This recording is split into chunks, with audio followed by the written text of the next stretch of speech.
મુખપાટ કલમો. દિવસ પહેલો મુખપાટ કલમ માટે જે કોઈ માણસ ખ્રિસ્તમાં છે તો તે નવી ઉત્પત્તિ છે. જે જૂનું હતું તે સર્વ જતું રહ્યું છે, જોવો તે નવું થયું છે. પહેલો યોહાન બીજો કરંથી 5:17. દિવસ બીજો મુખપાટ કલમ. પણ જો કોઈ તેનું વચન પાળે છે તેનામાં દેવ પરનો પ્રેમ ખરેખર પૂર્ણ થયો છે. એથી આપણે જાણીએ છીએ કે આપણે તેનામાં છીએ. હું તેનામાં રહું છું એમ જે કહે છે તેમ જે જાણ્યો છે ચાલ્યો છે તેમ જ તેને ચાલવું જોઈએ. પહેલો યોહાન 2:5-6. દિવસ ત્રીજો મુખપાટ કલમ. પણ તમે પહેલાં તેના રાજ્યને તથા તેના ન્યાયપણાને શોધો, એટલે એ બધા વાના પણ તમને અપાશે. માંથી 6:33. દિવસ 4 મુખપાટ કલમ.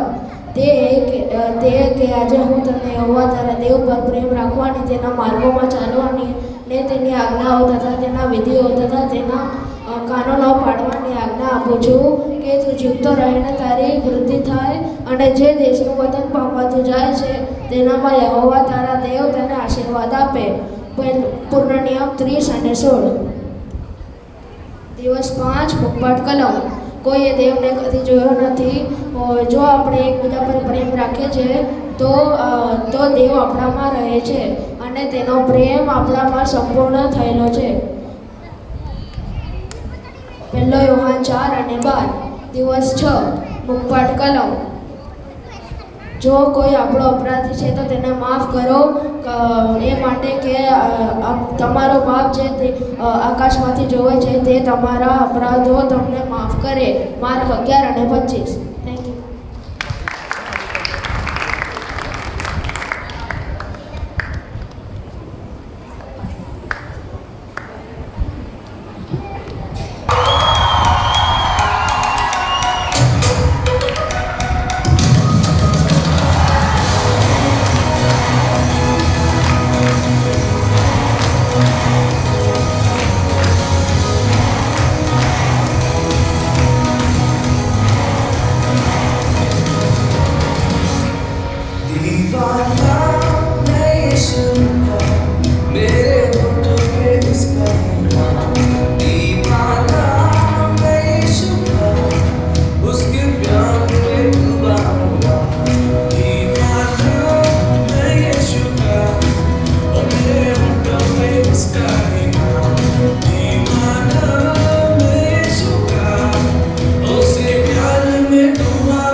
तेरी बातों को सुनता रहूं, अपनी मनमानी ना करूं।